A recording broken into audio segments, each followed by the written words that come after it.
किसानों को गौ आधारित प्राकृतिक खेती का ट्रेनिंग सेंटर बनाना है। उस जिले में जो गौ आधारित प्राकृतिक खेती कर रहे हैं किसान, उनको हमें ब्रांड एम्बेसडर बनाना है कि गाय ही किसान की समृद्धि का आधार है। जो आज सबसे बड़ा संकट आ रहा है वो संकट ये है कि देश की आबादी बढ़ रही है।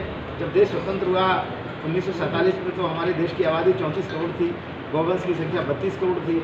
आज भारत दुनिया की सबसे बड़ी आबादी का देश बन चुका है और 145 करोड़ की आबादी में आज पूरे देश के जो डाटा है, देसी गौवंश की संख्या देश में मात्र 8 करोड़ है और उत्तर प्रदेश में देसी गौवंश की संख्या मात्र 2 करोड़ है। तो और बढ़ती हुई आबादी को भोजन देना, भोजन जब मिलेगा जब हमारी सॉइल जो है वो हमारी समृद्ध होगी, हेल्दी सॉइल होगी। लेकिन केमिकल फर्टिलाइजर, पेस्टिसाइड डालने के कारण धरती हमारी डेड हो रही है, धरती मृत हो रही है, मित्र जीवाणु की संख्या कम हो रही है, ऑर्गेनिक कार्बन कम हो रहा है, देसी केंचुआ संकट में है उसकी संख्या कम हो रही है। तो इन सबका कोई समाधान है तो गौ आधारित प्राकृतिक खेती।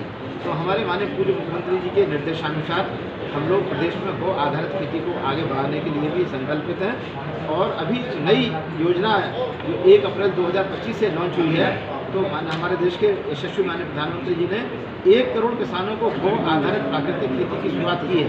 उत्तर प्रदेश में 20 लाख किसान गौ आधारित खेती की तरफ आगे बढ़ रहे हैं। और गांव में जो NRLM की जो महिलाएं हैं उसमें से एक कृषि सखी है, उन कृषि सखियों को 5,000 रुपये महीना मिलना उनको प्रारंभ हो गया है और उनको प्रशिक्षित किया जा रहा है गौ आधारित प्राकृतिक खेती में।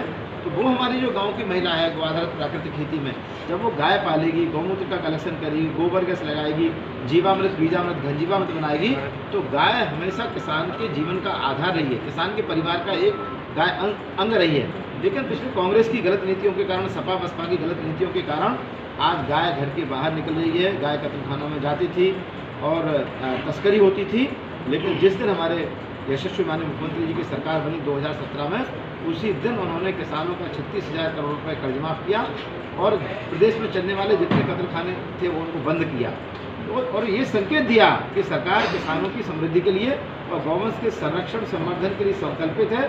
और प्रदेश की जो आज 25 करोड़ आबादी है, इस 25 करोड़ आबादी को केमिकल फ्री भोजन देना है हमें। बच्चों की थाली में जहर मुक्त भोजन, परिवारजनों की थाली में जहर मुक्त भोजन।